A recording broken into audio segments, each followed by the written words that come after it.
Nifty 23,000-এর ঠিক একটু ওপরে আজকে ওপেন হয়েছিল 23,080-র কাছাকাছি। লো আপনার একটুখানি 10 পয়েন্ট নিচে নেমেছিল 23,070, হাই দিয়েছে 267 এবং বন্ধ হয়েছে 243 পয়েন্ট নিচে 123-এ। 1%-এর বেশি নিফটিতে কারেকশন দেখা গেছে এবং মার্কেট এই মুহূর্তে 23,000 ভাঙবো বলে যেন রেডি হয়ে আছে। কোনো রকমে 23,000-এর সাইকোলজিক্যাল লেভেল মার্কেটকে আটকে রেখেছে এবং ভাঙতে দিচ্ছে না। তো গোটা গ্লোবাল মার্কেটে একটা রিস্ক অফ সেন্টিমেন্ট তৈরি হওয়ার মতো পরিস্থিতি তৈরি হয়েছে, যার ফলে কিন্তু আমাদের এ ধরনের একটা পতন আমরা দেখতে পাচ্ছি নিফটিতে।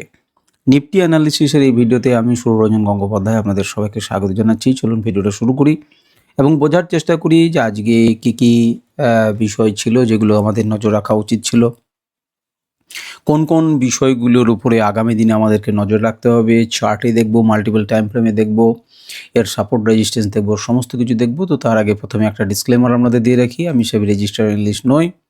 আমি নিজের মতো করে অ্যানালিসিস করছি, আপনারা শুনুন কিন্তু সিদ্ধান্ত নিন আপনার ফিনান্সিয়াল অ্যাডভাইসারের কাছ থেকে, কিংবা আপনি নিজের সিদ্ধান্ত নিন। তো চলুন ভিডিওটা শুরু করি এবং বোঝার চেষ্টা করি। প্রথমে আমরা মার্কেটটা যেমনভাবে দেখি প্রত্যেক দিন তেমনভাবেই দেখার চেষ্টা করব এবং নিচের দিকে দেখুন যে কথাগুলো বললাম সেটা দেখুন। রেঞ্জটাকে একটু দেখার চেষ্টা করুন। রেঞ্জ হচ্ছে 70 থেকে 267, তার মানে 70 এখনও পর্যন্ত আমাকে সাপোর্ট হিসেবে কাজ করবে এবং উপরের দিকে গেলে পরে এটি কিন্তু রেজিস্ট্যান্স হিসেবে কাজ করবে। এটি স্বাভাবিক এবং এটি নিয়ম। এখন আমরা যদি আজকে দেখি যে কী ধরনের ঘটনা ঘটেছে যাতে 243 পয়েন্ট নিচে চলে এসছে, তো প্রথম যদি কারণের কথা বলতে হয় তাহলে একটি হচ্ছে একটা জিওপলিটিক্যাল টেনশন। ইরান এবং ইসরায়েলের মধ্যে যুদ্ধ কিন্তু একটা চরম আকার ধারণ করেছে, যদিও এই মুহূর্তে যখন আমি ভিডিওটা করছি তারা একটুখানি ক্ষান্ত দিয়েছে, কি হচ্ছে জানি না, হয়তো একটু স্টপ রেখেছে। তো এই ধরনের যে একটা মারাত্মক সংঘাত যে হচ্ছিল, তার জন্য একটা রিস্ক অফ সেন্টিমেন্ট গ্লোবাল মার্কেটে কিন্তু দেখা গেছে। পাশাপাশি ক্রুড অয়েলেরও দাম বাড়ার জন্য আপনি ভারত যারা আমদানি করছে সেরকম দেশে একটা ইনফ্লেশন বাড়ার সম্ভাবনা দেখা যাচ্ছে, ইম্পোর্ট বিল বাড়ার সম্ভাবনা হচ্ছে, অনেক রকম ধরনের ঘটনা থাকার জন্য একটা লিকুইডিটি ড্রেন আউট হতে দেখা গেছে বলে বড় বড় প্লেয়াররা, বড় বড় যারা গবেষক তারা কিন্তু মনে করছেন। তো যাই হোক, আমরা নজর রাখবো বিষয়গুলো। তাছাড়া ইউএসের রেট হাইকের একটা আশঙ্কা করা যাচ্ছে এবং সেখানকার এআই স্টকগুলোকে কিন্তু সেল অফ করে দিচ্ছে, সেখানে কিন্তু আস্তে আস্তে কী করছে, বিক্রি করে দিচ্ছে লোকেরা। তো দেখুন ফেডের রেজাল্ট, আমাদের যে মে মাসের ইউএসের যে জব ডেটা, যেটাকে এনএফপি বলে, সেটা প্রত্যাশার চাইতে যা ভাবা হয়েছিল তার থেকে কিন্তু বেশি শক্তিশালী রেজাল্ট এসেছিল।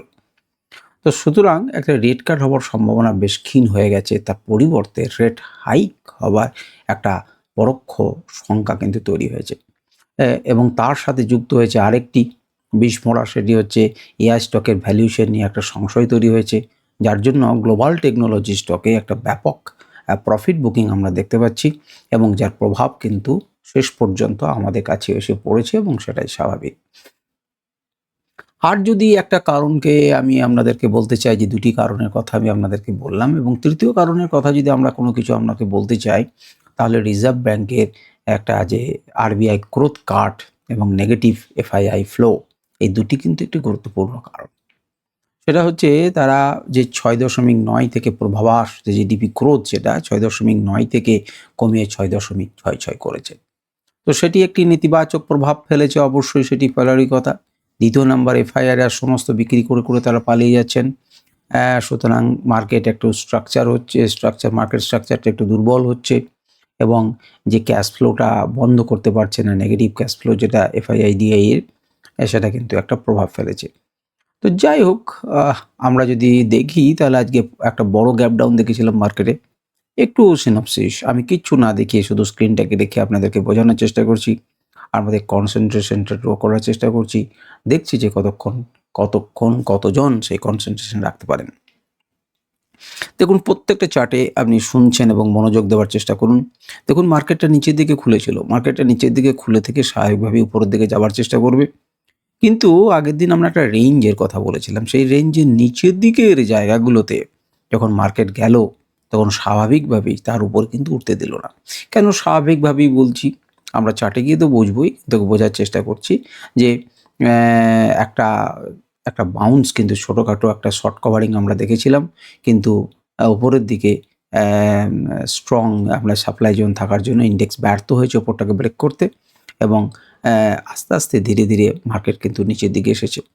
তো চলুন এবারে অনেকখানি আপনাদের সাথে আমি শেয়ার করলাম বিষয়গুলি, এবারে চলুন চার্টে আমরা দেখি। যদি প্রথমেই আপনি মান্থলি চার্টে আসেন, তো মান্থলি চার্টে নতুন করে কিছু বলার নেই। আপনি এখনও পর্যন্ত আমাদের যে সাপোর্ট রেঞ্জ সেটিকে সাপোর্ট দিয়ে আছে, এবং আমি আপনাদেরকে বারে বলেছিলাম 115 বা যে রেঞ্জটার কথা বলেছি সেই রেঞ্জে দেখুন এখনও পর্যন্ত সাপোর্ট নিচ্ছে, এবং সে সাপোর্ট কিন্তু দিচ্ছে। আরও নিখুঁতভাবে যখন আপনি যেতে চাইবেন তখন আপনাকে আরেকটু ছোটো টাইম ফ্রেম উইকলিতে যেতে হবে, এবং উইকলিতে মজার ব্যাপার দেখুন, উইকলিতে কী করলো না, মজার ব্যাপার হচ্ছে খুললো নিচে, তার থেকে একটুখানি নিচে গেল এবং উপরের দিকে যাওয়ার চেষ্টা করলো। তো যাওয়ার চেষ্টা যখন করছে তখন যে প্রথম বাধা, এই বাধাটা তো পেরিয়ে গেছে অনায়াসে, তারপরের যে বাধা এটিকে পেরোতে পারলো না। আপনারা যদি লাইন দিয়ে দাগ দেন তাহলে পরিষ্কারভাবে দেখতে পাবেন যে এখানে সে কিন্তু কী করলো না, ধাক্কা খেলো, এবং ধাক্কা খেয়ে মার্কেট কিন্তু নিচের দিকে এলো। সুতরাং এটি এখন রেজিস্ট্যান্স হিসেবে কাজ করছে, এবং স্বাভাবিক করবেই, এর উপরে এরা সবাই রেজিস্ট্যান্স রূপেই থাকবে। মার্কেটকে যতক্ষণ পর্যন্ত না আবার ওই 23,500-র উপরে উঠতে পারছে ততক্ষণ পর্যন্ত কোনো রকমভাবে আমরা শান্তি পাচ্ছি না, বরঞ্চ নিচের দিকে আমাদের চলে আসতে পারে 22,845, এবং 22,000-এর আর একবার হয় কি রূপ কি সে দেখাবে, আরও নিচে নেমে যাবে। দেখুন আপনাদেরকে আমি বারে আগের দিনে ডেলি ক্যান্ডেলে একটা স্ট্রাকচার দেখানোর চেষ্টা করছিলাম।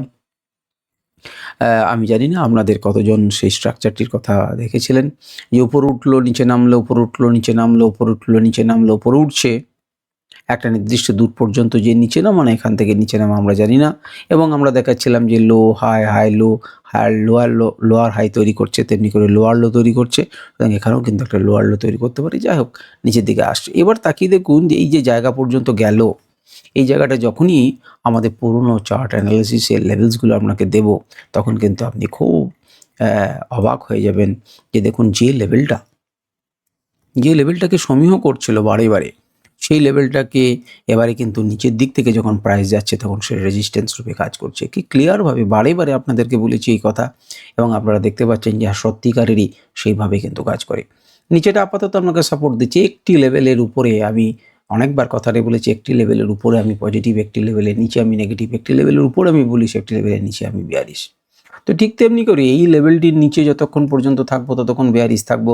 যখন সে নিচের দিক থেকে উপরে টাচ করবে আমার মনের মধ্যে বিয়ারিশ মনোভাবই কাজ করবে, আমি বিয়ারিশ কাজ করব। হ্যাঁ, আমি ভুল হতে পারি, এবং আমাকে ভুল প্রমাণ করে মার্কেট কিন্তু উপরে উঠে ক্লোজ দিতে পারি, সেক্ষেত্রে আমি স্টপ লস নেবো। কিন্তু যখন নেগেটিভ মার্কেট থাকবে তখন যে উছালটা আসবে সেই উছালে আমরা সেল করব, এটাই স্বাভাবিক এবং এটাই উচিত। আমাকে ভুল প্রমাণ করতে পারে, মার্কেট সেটাকে ব্রেক করতে পারে, অবশ্যই হতে পারে। তাহলে এখন পর্যন্ত আমাদের কাছে কী লেভেল রয়েছে? আমাদের কাছে এখনও পর্যন্ত 23,014 বা 23,000 লেভেল রয়েছে। সেটাকে ভেঙে দিলে সে আরও নিচে আসতে পারে, স্বাভাবিক, এবং সে নিচে হয়তো আসতেও পারে। এবারে আপনারা চলে আসুন ডেলি ক্যান্ডেল থেকে 1 ঘন্টা ক্যান্ডেলে। 1 ঘন্টা ক্যান্ডেলে আমরা যখন বেরিয়েছিলাম তখন বলেছিলাম যে বারবার যেখানে ধাক্কা খাচ্ছে সেখান থেকে মাটিতে নামছে।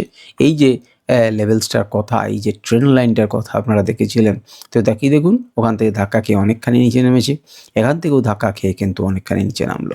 আমরা বলেছিলাম যে এটি একটি স্ট্রং সাপোর্ট জোনে পরিণত হতে পারে যদি প্রাইস উপরে থাকে, আর নিচে থাকলে অবশ্যই স্ট্রং রেজিস্ট্যান্স। তো নিচের দিক থেকে যখন যাওয়ার চেষ্টা করলো, অত দূর তো অনেক দূরের কথা, তার আগেই থেমে গেল। আর ঠিক এখানেই একটি প্রশ্নচিহ্ন আসে যে ঠিক এখানেই কেন এত কিছু থাকতে, ঠিক এখানেই কেন ধাক্কা খেলো? এবং এই প্রশ্নের উত্তর পেতে গেলে আওয়ারলি ক্যান্ডেল থেকে আমাদেরকে চলে যেতে হবে 15 মিনিটে বা আরও ছোটো মিনিটে 5 মিনিটে, তাহলে আমরা আরও নিখুঁতভাবে, আরও পরিষ্কারভাবে আমরা পাবো। তো এখানে যদি আপনি দেখেন তাহলে একটা বিরাট গ্যাপ ডাউন যখন হলো, তো বিরাট গ্যাপ ডাউন স্বাভাবিকভাবে সেখান থেকে কিন্তু একটা আসবে উপরের দিকে, উছাল আসবে। সেই উছালটা খুব শক্তিশালী নয়, কারণ আমাদের কাছে যে রেজিস্ট্যান্স জোন রয়েছে সেই রেজিস্ট্যান্স জোনেই ধাক্কা খেয়েছে, এবং মার্কেট তারপর নিচে এসে এখানে যেন সাপোর্ট নিচ্ছে, এমন নয় যে সাপোর্ট নিচ্ছে না। কিন্তু দেখা যাক যে কালকে ঠিক এর নিচে, অর্থাৎ 23,000-এর নিচে খোলে না 23,000-এর উপরে খোলে। যেহেতু যুদ্ধ বন্ধ বা আবার এক ধরনের যে না আমরা যুদ্ধ করবো না, এই ধরনের একটা আওয়াজ যেহেতু উঠেছে খানিকক্ষণের জন্য, সুতরাং মার্কেটে হয়তো কালকের দিনের জন্য আবার একটু পজিটিভিটি দেখা যেতে পারে, এবং দেখা যাবার পর যদি সেরকম পরিস্থিতি থাকে তখন উপরের দিকে ভাবনা চিন্তা আপনারা করবেন। যে জায়গাটা রয়েছে সেটা একটা বাইং জোন এবং মার্কেট প্রথম ক্ষেত্রে বাইং করেছিল এবং একদম ডট টু ডট আমি আপনাদেরকে জায়গা দেখাবো যেখান থেকে ধাক্কা খেয়ে এসছে এবং কেন ধাক্কা খেয়ে এসছে। লেভেলগুলো আমরা পাচ্ছি, লেভেলগুলো নতুন করে কিছু বলার নেই। দেখুন এবারে চলে আসুন 15 মিনিটে। 15 মিনিটে কিছুটা আপনারা বুঝতে পারবেন। দেখুন আমি একটা রেঞ্জের কথা বলেছিলাম, সেই রেঞ্জের বলেছিলাম যদি খুব ন্যারো রেঞ্জ চান তাহলে এই দুটি এর মধ্যে যদি মার্কেট থাকে কাটতে পারে। যখনই একটি সুযোগ পেলাম আমাকে তো সুযোগ দেয়নি, সুযোগ যারা পেয়েছে তারা পেয়েছে। আমি লাইভ মার্কেটে এখানে ওপেন হতে দেখেছি, সুতরাং আমার কাছে কোনো ব্যাপার নেই। এবারে মনে করে দেখুন আমি যখন নিচের দিক থেকে আপনাকে বলছি যে দেখুন এই জায়গাটাতে একটা সাপোর্ট নিয়েছিল মার্কেট এবং এটাকে যখন একটি বড় ক্যান্ডেল ভাঙলো আবার এখানে গেল ধাক্কা খেয়ে নামলো, এই গল্প আমি করেছি। এবারে গল্প করাতে আপনি কি দেখেছেন? আমি বলেছিলাম যে এখান থেকে একটা বাইং এসছে, এখান থেকে একটা বাইং এসছে, এখান থেকে বাইং এসছে। কাল দিনে যদি এরকম জায়গাতে থাকে তাহলে এখান থেকে কিন্তু একটা বাইং আসবে।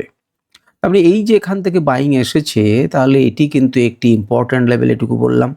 প্রাইস যদি উপরে থাকে, ইম্পর্ট্যান্ট লেভেলের প্রাইস যদি উপরে থাকে তাহলে ইম্পর্ট্যান্ট লেভেলটি একটি সাপোর্ট লেভেলে পরিণত হয়ে যায়। আর প্রাইস যদি ইম্পর্ট্যান্ট লেভেলের নিচে থাকে তখন এটি পরিণত হয়ে যাবে একটি রেজিস্ট্যান্স লেভেলে। স্বাভাবিকভাবেই আমাদের কাছে এই যে ইম্পর্ট্যান্ট লেভেল আমরা দেখতে পাচ্ছি, সত্যিকারের একটা ইম্পর্ট্যান্ট লেভেল যেখান থেকে বারে বাইং এসছে এবং আমরা আশা করেছিলাম যে এখানে যদি কাছাকাছি লাইভ মার্কেটে আসে তাহলে এখান থেকে একটা বাইং হবে। আপনাকে সুযোগ দিল না, আপনাকে নিচে দিল। তাহলে প্রাইস আপনার কাছে নিচে আছে এবং নিচে থেকে যখন উপরে যাচ্ছে তখন সে ইম্পর্ট্যান্ট এবং শক্তিশালী লেভেল যেখান থেকে বারে বাইং এসছে, এবারে সেখান থেকে রিজেকশন আসবে। সেটাই স্বাভাবিক। সহজে আপনি সেটাকে ভাঙতে পারবেন না এবং সেখানে আপনার কাছ থেকে রেজিস্ট্যান্স ফেস করেছে এবং মার্কেট আবার নিচে। দেখুন এখানে ট্র্যাপ করার জন্য আপনাকে ক্লোজ করেছে, উপরের দিকে একটা বড় উইক তৈরি করেছে, মার্কেট শেষ পর্যন্ত নিচে নেমেছে এবং সেক্ষেত্রে যারা ফেঁসেছেন তারা ফেঁসেছেন, যারা স্টপ লস নিয়ে বেরোতে পেরেছেন, না বেরোতে পেরেছেন তা তাদের মৃত্যু নিশ্চিত এবং মার্কেট কিন্তু নিচের দিকে এসেছে। এটাও গেল 15 মিনিটের কথা এবং 15 মিনিটে এক্স্যাক্টলি ওই লেভেল কেন যদি আমাদেরকে জানতে হয় তাহলে আমি একটুখানি বন্ধ করে দিলে পরেই যদি মার্কেটে পরিবর্তিত লেভেল আমাকে দেয় মার্কেট লেভেলস, সেটা দেখাচ্ছে যে দেখুন দ্বিতীয় নাম্বার রিভার্সাল জোন থেকে কিন্তু সে ধাক্কা খেয়ে মার্কেট নিচে এসেছে। প্রথমে এখান থেকে প্রথমে ধাক্কা খেয়ে নিচে এসেছিল, তারপর সাপোর্ট নিয়ে কোনো রকম ব্রেক করলো, রিটেস্ট করলো, মার্কেট উপর দিকে গেল, উপরে এলো, ব্রেকডাউন করলো, রিটেস্ট করলো, আবার মার্কেট নিচের দিকে এলো। সুতরাং সেটা পরিবর্তিত লেভেল আপনাদের কাছে নেই, সেটি কিন্তু আমি আপনাদেরকে দেখাচ্ছি যে এক্সাক্ট লেভেল কীভাবে পাওয়া গেছে। আমরা যদি এখানে আত্মা ইন্ডিকেটর ব্যবহার করি কোনো রকম লেভেলস কিছু পাচ্ছি, ইয়েস পাচ্ছি। তাকে দেখুন আপনারা, আমি ছোট করে দিলাম যাতে আপনাদের টানতে সুবিধা হয়, আপনারা এইভাবে টেনে রাখুন।